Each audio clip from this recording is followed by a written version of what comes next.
పాలకొల్లు నియోజకవర్గంలో 5.80 కోట్లతో ఆర్ఎండ్బి రహదారి నిర్మాణ పనులకు మంత్రి నిమ్మల రామానాయుడు శంకుస్థాపన చేశారు. ఈ సందర్భంగా మంత్రి మాట్లాడుతూ అంగన్వాడీల సంక్షేమానికి కూటమి ప్రభుత్వం కట్టుబడి ఉందన్నారు.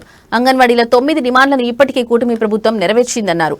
చరిత్రలో తొలిసారిగా అంగన్వాడీలకు 2 సార్లు వేతనాలు పెంచిన ఘనత చంద్రబాబుదని తెలిపారు. గత టీడీపీ ప్రభుత్వంలో అంగన్వాడీలకు 4,500 నుంచి 10,500 రూపాయలకు జీతాలను పెంచి న్యాయం చేసిందన్నారు. గత వైసీపీ ప్రభుత్వంలో కేవలం 1,000 రూపాయలు మాత్రమే పెంచి మోసం చేసిందన్నారు. ప్రతి నెల 1వ తేదీన జీతాలు చెల్లింపుతో పాటు ఎన్నో ఏళ్ల నాటి గ్రాట్యుటీ కళ నెరవేర్చామన్నారు.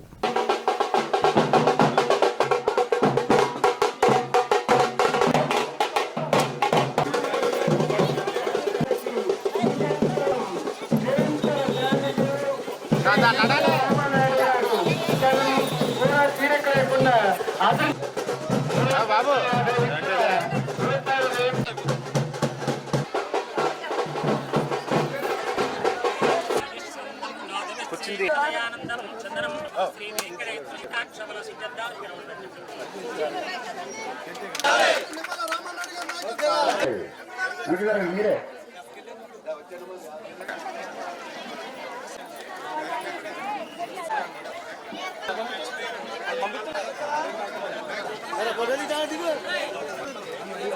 బాబు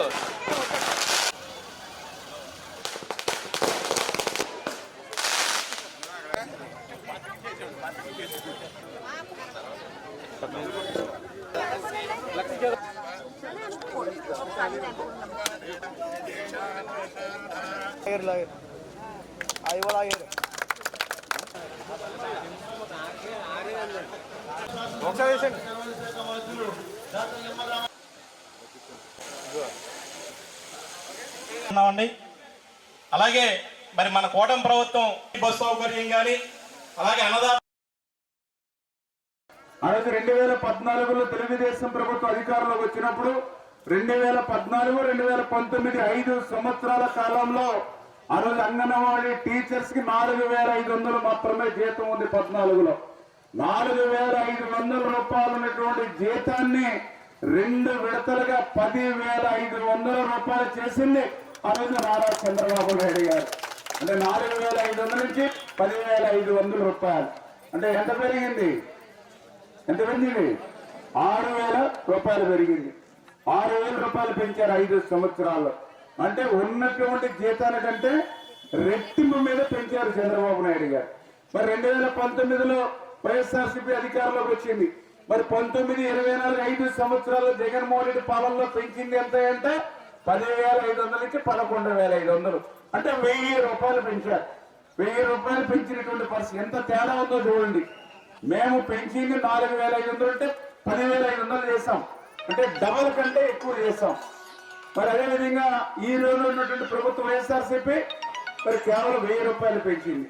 అంచేత దయవుంచి మీ మేలు కోసం పనిచేసేటువంటి ప్రభుత్వం ఆ రోజు తెలుగుదేశం, ఈ రోజు తెలుగుదేశం, జనసేన, బీజేపీ ప్రభుత్వం. మాకు కూడా ఇంకా మీ జీతాలు పెంచాలనేటువంటి ఆలోచన ఉంది.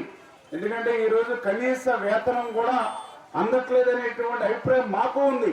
కానీ ఇప్పుడే చెప్పాను, రాష్ట్ర ఆర్థిక పరిస్థితి గొల్ల చేసి పోయాడు, ఖాళీ చిల్లుకుండా అప్పచెప్పి పోయాడు.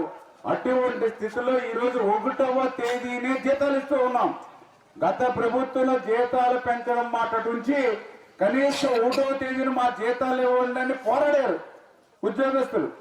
జీతాలు పెంచమని కాదు, 1వ తేదీని జీతాలు ఇవ్వమని. కానీ ఈరోజు 1వ తేదీన జీతాలు ఇస్తూ ఉన్నాం. ఖచ్చితంగా మీ న్యాయమైనటువంటి కోరికలు కూడా ఆర్థిక పరిస్థితి మరి బాగుపడిన తర్వాత ఒక్కొక్కటి అమలు చేసుకుంటా వస్తాం. ఖచ్చితంగా జాతీయ ప్రభుత్వంతో కలిసి నడిచి మనం మంచి చేసుకోవాలని చెప్పి మరొక్కసారి అంగన్వాడీ కానీ ఇంకా చిరుద్యోగులు కానీ చిన్న చిన్న ఉద్యోగస్తులు ఉన్నారు. ఖచ్చితంగా వాళ్ళ పట్ల ఈ ప్రభుత్వం ఇప్పుడు కూడా సానుభూతిగా ఉంటుంది. అంతే తప్ప మాయ మాటలు, మభ్యపెట్టేటువంటి మాటలు విని మనం చెడ్డ తీసుకోవద్దు. మనం కూర్చునేటువంటి కొమ్మని మనం నరుక్కుంటే నష్టపోయింది మనమే అనే విషయాన్ని కూడా అందరూ కూడా గమనించాలని చెప్పి మరొక్కసారి మీ ద్వారా కోరుకుంటూ